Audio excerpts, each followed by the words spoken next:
Hey! Aujourd'hui on se retrouve pour une nouvelle vidéo et c'est cette vidéo qui va ouvrir la série des vidéos Back to School.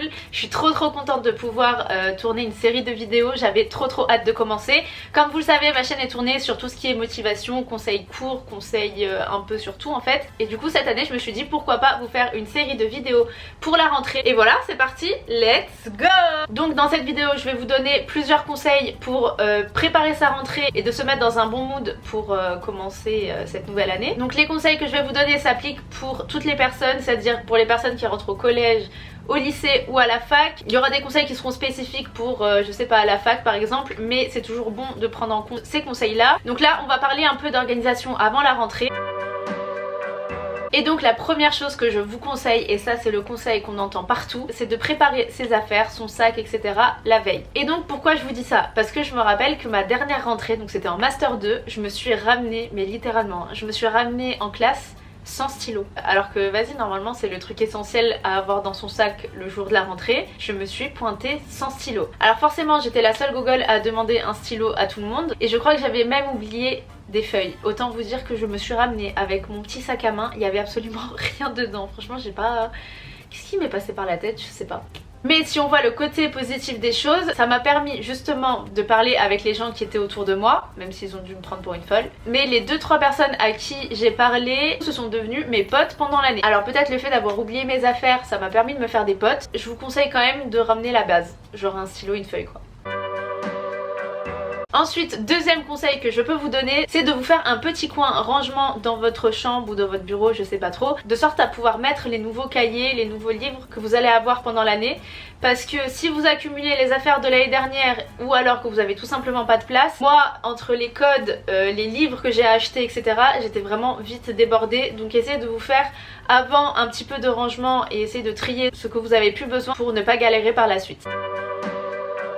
Et donc le troisième conseil rejoint un petit peu le deuxième, c'est vraiment de vous attribuer un coin travail. Parce que c'est très bien que par exemple travailler dans son lit, c'est vraiment le mauvais bail. Combien de fois moi ça m'est arrivé d'avoir tout étalé sur mon lit autour de moi et d'être sur mon téléphone comme ça pendant 3 heures ou alors de m'endormir tout simplement. C'est pas une bonne idée de mélanger un peu lit et bureau, donc essayez vraiment de vous attribuer une place. Même si vous n'avez pas de bureau, prenez une table ou quelque chose au salon et mettez-vous dans un petit coin pour pouvoir travailler sereinement et tranquillement sans que personne vous dérange. Et ça on en parle peu, mais essayez vraiment d'adopter une bonne posture quand vous êtes en train de travailler. Parce que comment vous dire que pendant toutes ces années de travail, je me suis défoncé le dos. Donc là je regrette concrètement de ne pas avoir fait attention à ma posture, que ce soit en amphi, en classe ou à la maison. Donc vraiment pensez-y, essayez de vous mettre droit, d'avoir les coudes bien posés si vous êtes sur l'ordinateur. Décidément on me dérange toujours. Pensez-y parce qu'après vous allez le regretter comme moi. Ok, autre conseil, essayez de vous renseigner sur les œuvres ou les livres que vous avez besoin de lire dans l'année.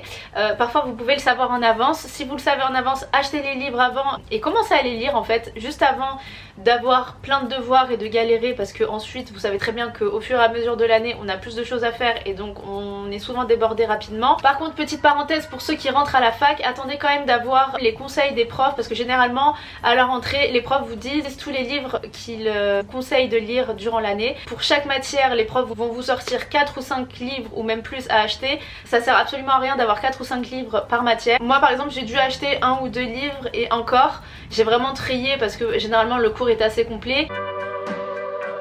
Ensuite, autre chose de très important, essayez de glisser dans votre sac. Donc ça s'adresse plus aux gens qui sont à la fac. En vrai ça peut s'adresser à tout le monde, je sais pas pourquoi je me prends la tête. Essayez de placer un trieur dans votre sac avec tous les noms des matières, comme ça c'est séparé. Et en fait toutes les feuilles volantes que vous allez avoir, parce que ça peut vous arriver d'oublier votre ordinateur ou de tout simplement ne plus avoir de batterie, ou alors d'avoir des fiches qui sont distribuées par le prof. Au moins vous mettez tout dans la matière concernée et au moins vous ne perdez rien. Parce que je pense que je suis pas la seule à avoir eu 40 000 feuilles volantes que je retrouve au fond de mon sac, tout écrabouillé et tout, ou alors tout simplement perdu. Donc essayez de vous organiser directement et de trier directement les documents, comme ça quand vous êtes chez vous, que vous avez besoin d'un document, vous n'avez pas besoin d'envoyer un SMS à votre pote en lui disant ouais s'il te plaît envoie-moi telle ou telle fiche en photo. Ensuite, autre chose que je vous conseille de ouf, c'est aussi d'avoir un carnet dans votre sac où vous pourrez mettre en fait toutes les choses importantes à faire, parce que forcément quand on est à la fac on n'a pas réellement tous un agenda comme quand on est au collège ou au lycée, et moi je sais que j'avais l'habitude parfois de noter sur mon téléphone ou de prendre en photo des trucs au tableau, et au final je retrouvais jamais ces photos. Donc prenez l'habitude d'avoir un petit carnet dans votre sac qui prend pas trop de place, où au moins vous pouvez marquer tout ce qui est important à faire, que ce soit les devoirs à faire, que ce soit les dates importantes à retenir, parce que généralement les profs par exemple à la fac vous donnent les dates de partiel ou de galop d'essai ou de partiel blanc, je sais pas comment vous appelez ça, mais comme ça au moins vous notez toutes les dates importantes et vous avez ça tout le temps sur vous. Essayez aussi de noter le nombre de jours qui vous reste avant les partiels ou avant les examens, parce que du coup ça vous permet de vous organiser et de vous dire mince, il me reste 1 ou 2 semaines avant ce partiel là, il faut absolument que je le révise. Comme ça en fait vous n'êtes jamais pris au dépourvu et vous y prenez un maximum à l'avance. Ensuite pour la rentrée, essayez de repérer la salle de rentrée ou le bâtiment où vous devez aller, parce que je sais qu'on peut être très vite submergé ou alors perdu. Si c'est la première fois qu'on va à cet endroit, essayez si vous pouvez avant la rentrée d'y aller, de regarder un petit peu les salles, les bâtiments etc, parce que je sais que par exemple la fac où j'étais c'était une ville. Ou bien tout simplement imprimer votre emploi du temps avec les numéros des salles, comme ça vous n'êtes jamais dépendant des autres et si un jour vous vous retrouvez tout seul vous pouvez vous en sortir. Donc là on arrive au dernier conseil que je peux vous donner, c'est de vous déterminer dès le début, dès la rentrée, c'est le moment où il faut tout donner, parce que justement tu donnes un rythme à ton année. Si t'arrives et que dès le début t'as la flemme de ton année, ton année ça va pas être ouf quoi. Essayez vraiment de vous organiser dès le début et d'être en forme, de vous dire que cette année c'est la vôtre et que vous allez y arriver, et c'est que quand vous allez être dans un bon état d'esprit que vous allez forcément réussir votre année. Si vous partez déjà déprimé ou saoulé, ça va être compliqué. Dites-vous que rien n'est impossible et que avec un minimum de travail vous pouvez largement atteindre vos objectifs. Donc voilà, on en termine avec cette vidéo, j'espère qu'elle vous aura plu. N'hésitez pas à mettre un petit j'aime pour que la vidéo arrive dans la page d'accueil de vos camarades qui sont peut-être en stress ou en galère pour la rentrée. On se retrouve très prochainement pour une deuxième vidéo sur la rentrée, et sur ce, gros bisous, à très vite.